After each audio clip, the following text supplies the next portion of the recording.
بسم اللہ الرحمن الرحیم۔ ناظرین، اس سکرین پر آپ جو مناظر دیکھ رہے ہیں یہ سعودی عرب کے شہر نجران کا ایک ایسا واقعہ ہے جو عرب کی تمام میڈیا چینلز کی زینت بنا رہا اور اب پاکستان میں بھی اسے بہت تیزی سے وائرل کیا جا رہا ہے۔ آخر اس واقعے میں ایسی کیا بات ہے جو ہر انسان کی دلچسپی کا باعث بنا ہوا ہے؟ یہ واقعہ ہے شہر عرب کے نجران علاقے کا، جہاں پر ایک عرب شہری محمد بن مرسل کا اپنے کزن کے ساتھ کسی ایک موقع پر زبانی تلخ کلامی پر جھگڑا ہوا اور جھگڑا اس نوبت تک چلا گیا کہ محمد بن مرسل سے اپنے کزن کا قتل ہو گیا۔ پولیس نے واقعے کی نزاکت کو جانتے ہوئے موقع پر ہی اس شہری کو پکڑ لیا۔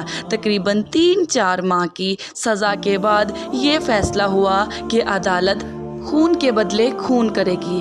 اس واقعے کو بیان کرنے کا اصل مقصد اس کا آخری پہلو ہے جو نہایت خوبصورت اور دین کے مطابق ہے۔ جب عدالت کے فیصلے کو محمد بن مرسل کے گھر والوں اور اس کے قبیلے تک پہنچایا گیا تو ان لوگوں نے معافی کو اس حد تک مانگا کہ وہاں کے لوگ، یہاں تک کہ وہاں کھڑے ہوئے بڑے سے بڑے تاجران بھی رو پڑے۔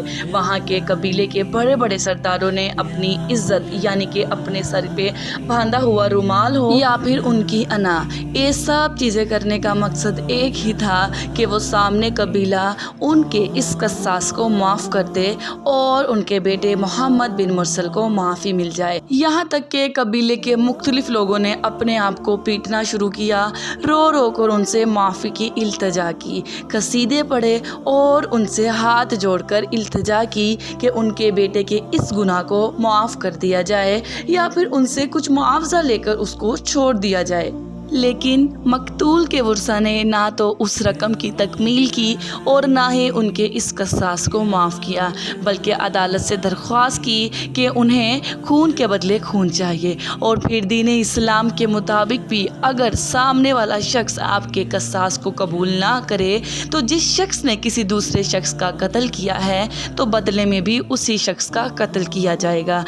لیکن اس واقعے کی خوبصورتی یہ ہے کہ یہاں ہر چھوٹا اور بڑا برابر ہے۔ مقتول کے ورثاء نے قصاص کے بدلے اس شخص کا قتل مانگا تو عدالت نے اسی پر عمل کیا اور اس شخص کی گردن ان کے قبیلے کے سامنے لا کر رکھ دی۔ ناظرین، یہ واقعہ بالکل اسی واقعے کی جھلک ہے جب ہمارے پیارے نبی کے دور میں قبیلہ مخزوم کی ایک خاتون نے چوری کی تو قبیلے کے لوگوں نے اسے ہمارے نبی کے سامنے لا کر کھڑا کر دیا اور کہا کہ اسلام کے اصول کے مطابق چوری کا بدلے اس کے ہاتھ کاٹے جائیں، کیونکہ وہ عورت بڑے ہی معزز اور مالدار گھرانے سے تعلق رکھتی تھی۔